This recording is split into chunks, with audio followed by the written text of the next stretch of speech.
આશીર્વાદ છે બેટા, તને આશીર્વાદ માં. અરે અરે થેન્ક યુ.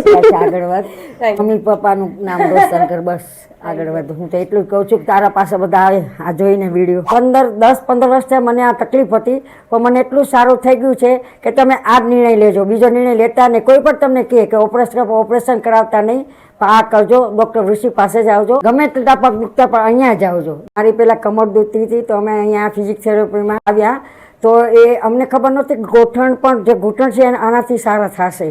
તો બધા તો અમને ઓપરેશન કરવા, પણ હું કહું છું રિક્વેસ્ટ કે કોઈ ઓપરેશન કરાવતા નહીં. જેને ઘૂંટણ, ડૉક્ટર ઋષિ પાસે આવજો અને એની પાસે ફિઝિયોથેરાપી કરાવજો. અને મને એટલું સરસ એને કરાવ્યું છે કે આમ મને એમ લાગે છે કે હું સ્વર્ગમાં આવી, એટલું મને સારું લાગે છે. મારું નામ ઇન્દુમતી તન્ના છે, હું લુણાવાડા ગ્રીનમાં રહું છું. કમરમાં બહુ સારું છે ને પગમાં પણ બહુ સારું થઈ ગયું છે. હવે હું જે ચાલી નહોતી શકતી, ઊભી નહોતી રહી શકતી, કે હું વજન નહીં દઈ શકતી હતી, થોડીક વાર મને બેસી જાવ, પણ નહીં, હવે એવું કાંઈ નથી લાગતું.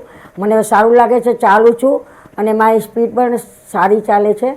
અને પગમાં, ઘૂંટણમાં પણ જરાય નોર્મલ થઈ ગયા છે, એવું લાગે નોર્મલ થઈ ગયા છે. તો મને એટલું સારું લાગે છે. કમર માટે જ અહીં આવી હતી, પણ મને ખબર નહોતી ગોઠણ આટલા સરસ થઈ જશે. તો એનું મેં ફિઝિયોથેરાપી કર્યું તો મને બહુ સારું લાગ્યું છે. તો તમને પણ એ જ કહું છું કે પ્રાર્થના છે મારી કે તમે પણ આગળ આવી રીતે જ વધજો, ઓપરેશન નહીં કરાવતા. આ સક્સેસફુલ થઈ ગયું છે અને એટલું સરસ કરાવે છે કે આપણે એમ લાગે નહીં કે આપણે પોતાની લાગે છે અમને, અને એ અમને પોતાના ગણીને કરે છે.